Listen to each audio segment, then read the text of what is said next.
বাংলাদেশি পণ্যের উপরে আমদানি শুল্ক কমিয়ে 20% করেছে যুক্তরাষ্ট্র। হোয়াইট হাউসের এই সিদ্ধান্তকে ইতিবাচকভাবে দেখছে বাংলাদেশ সরকার ও রাজনীতিবিদরা। তবে এর মানে কি? আগে কত ছিল শুল্ক আর এখন কি হতে যাচ্ছে? চলুন দেখে নেই পুরো বিশ্লেষণ। হোয়াইট হাউসের ঘোষণা। 1 আগস্ট শুক্রবার যুক্তরাষ্ট্রের হোয়াইট হাউস থেকে ঘোষণা আসে বাংলাদেশ সহ বিশ্বের আরও কয়েক ডজন দেশের পণ্যের উপরে শুল্ক হার পুনর্নির্ধারণ করা হয়েছে।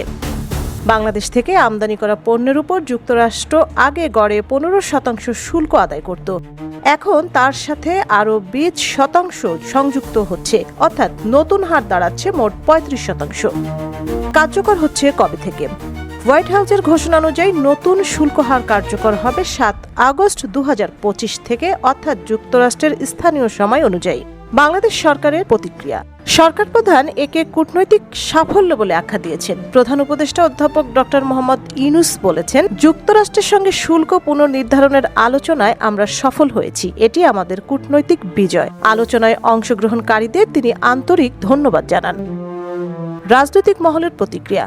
বিএনপির স্থায়ী কমিটির সদস্য আমির খসরু মাহমুদ চৌধুরী বলেছেন, শুল্ক হার প্রতিযোগিতামূলক জায়গায় আছে। আমাদের জন্য এটি এক ধরনের ইতিবাচক চ্যালেঞ্জ।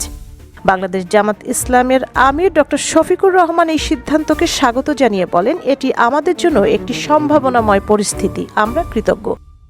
বিশ্লেষণ। যদিও অনেকে শুল্ক কমানোর ঘোষণা বলে দেখছেন, আসলে এটি সাময়িক শুল্ক কমিয়ে পরে বাড়ানোর অংশ। বিশ্ব বাণিজ্যিক কাঠামোর সঙ্গে সামঞ্জস্য রেখে যুক্তরাষ্ট্রের নতুন কৌশল। এই নতুন হার রপ্তানিকারক ও আমদানিকারকদের জন্য এক ধরনের পুনর্বিন্যাস তৈরি করবে, বিশেষ করে তৈরি পোশাক খাত, টেক্সটাইল, চামড়া এবং হস্তশিল্প খাতে। হোয়াইট হাউসের নতুন শুল্ক নীতির এই ঘোষণা বাংলাদেশের অর্থনীতি এবং আন্তর্জাতিক সম্পর্কের জন্য এক গুরুত্বপূর্ণ অধ্যায় হতে পারে। এখন দেখা যাক এই সিদ্ধান্ত বাস্তব পর্যায়ে কিভাবে প্রভাব ফেলবে বাংলাদেশের রপ্তানি বাজারে। আপনি কি মনে করেন যুক্তরাষ্ট্রের এই শুল্ক হার পরিবর্তন বাংলাদেশের জন্য ভালো না খারাপ? মতামত জানান কমেন্টে। ভিডিও ভালো লাগলে লাইক ও শেয়ার করুন। সাবস্ক্রাইব করতে ভুলবেন না। সঞ্জিদা জুথি, সারা বাংলা।